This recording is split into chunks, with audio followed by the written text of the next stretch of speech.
my parents for the love and support they have given me. Thank you for sending me to Gordon Lee College.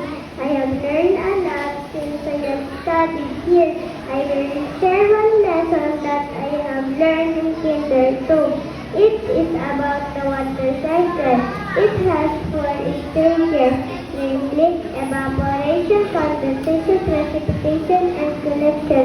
Do you know that the water cycle is an extremely important process because it enables the availability of water for all the organisms and regulates weather patterns on our planet. If water didn't naturally recycle itself, we would run out of clean water.